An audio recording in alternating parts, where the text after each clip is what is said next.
So a lot of my fellow creators have done a deep dive and a detailed breakdown of the Halo Infinite trailer that we saw at E3, which is why I haven't done it. But there was one thing that stuck out to me that I felt needed to be addressed. So without further ado, let's go ahead and jump into today's video.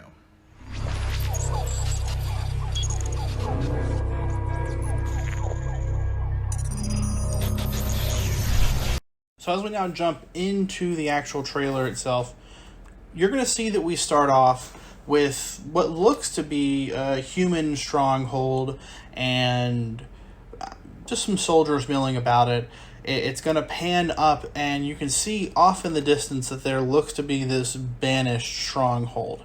And one thing that I've noticed that a lot of my creators talked about, and I don't think any of them caught on to the fact that the flag on the stronghold, while it doesn't represent the banished as a whole, it actually probably represents one of the clans that joined the banished. You see, the banished is similar to the Covenant, but it's also completely different. The way the banished work is that Atriox invited other Jeralhani or other Brute clans to join him. And those clans are comprised of their own unique members, being various different other species. The Kigyar, the Jackals, they have Ungoi, which are the Grunts. You even see some elites, which are the Sangheili. There's even, from what we see in the Shadows of Reach book, one clan that allows humans. They each have their own unique flag and emblem with color style. And so while this doesn't represent the banished as a whole, it more than likely represents one of the clans that has joined the banished, and perhaps this clan has a specialty when it comes to fortifying a position.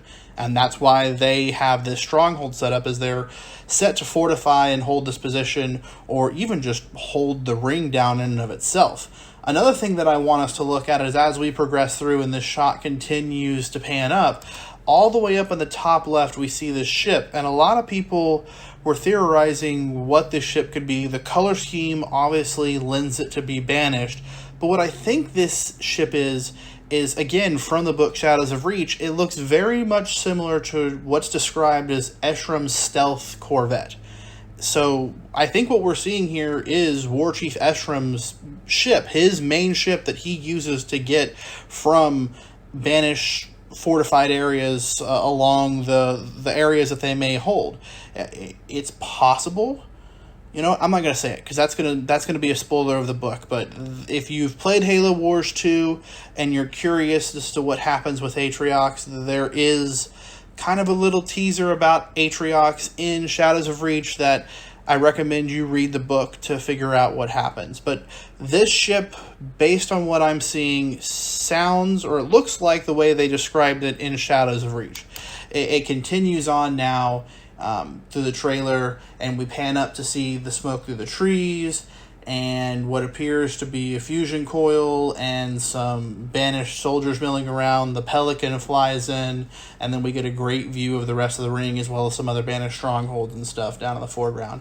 Now we're here with Master Chief, and this is where we actually see, in my opinion, the biggest thing wrong with this trailer. I'm going to let this play for just a minute, and there's some key points coming up really soon, here in just a couple of seconds, that really drive home the fact that this game is still not where it needs to be.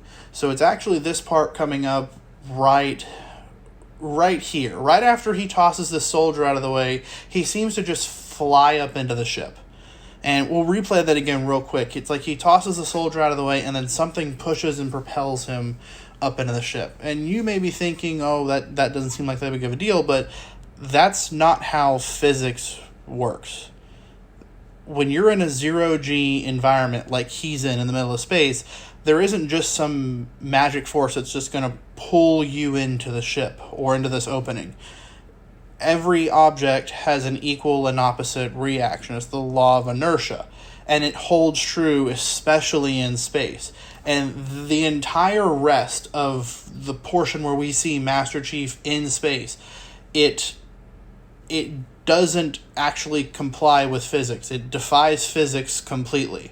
And right here where he hits the Warthog, boom, he hits the Warthog, and then it just stops in place. That wouldn't have happened. There wasn't anything behind the Warthog we could see that would stop him from continuing that motion on and just rolling out of position. And we're also going to see Chief here jump off the Warthog, run across this other surface, jump onto another thing, and every time he's coming in contact with things, you can see it a little bit in the last one, where he made contact with it and it kind of changed its motion a bit, but he weighs a significant amount. I mean, just the armor alone is over 1 ton.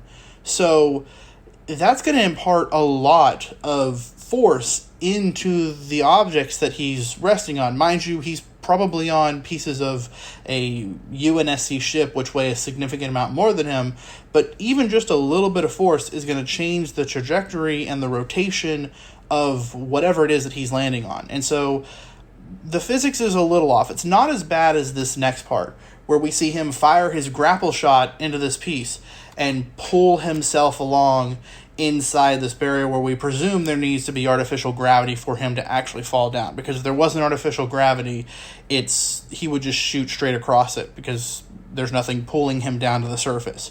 But on that grapple shot, the main thing with that is when he shoots and it locks into whatever it locked into, him pulling on it could potentially pull him forward, because that thing that he pulled into, whatever piece of ship that was, probably weighs more than him. But more than likely, it's also going to pull the ship or whatever piece that he locked into towards him.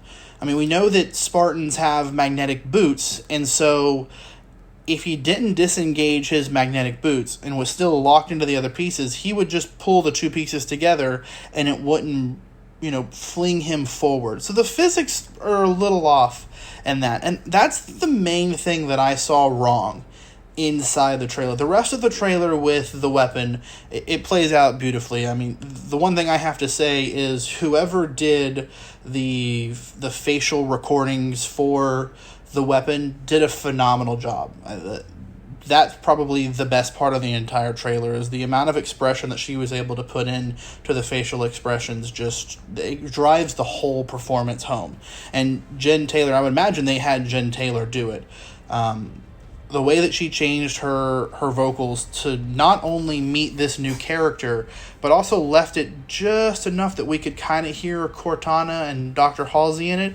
It brought this whole scene together. The way that everything was animated, it makes this entire scene work. And this is probably what they spent the vast majority of their time on, if I had to guess, to make this trailer look the way it was. This is, again, probably the newest thing that we're seeing. So I'm hoping that they'll fix the physics issues that we see, and that I'm kind of leading to the fact that they might not, because it looks like it leaves off right where, and I have that transition I'll play for you. It looks like it leaves off right where the 2019 trailer leaves off. And so I don't know. It's possible they could, but I doubt it. It looks like it's kind of fixed the way it is, and it kind of just, it kills the immersion, in my opinion. So I hope that you can all agree with me in recognizing some of the flaws of the E3 2021 trailer. And we weren't expecting it to be perfect. It was a lot better than we got in 2020. But there are some few tweaks that need to be made in order for this game to be the absolute best that it can be. If there's anything else you saw or that you want me to cover, please let me know down in the comments. With that said, y'all take care, and I hope to see you in the next one.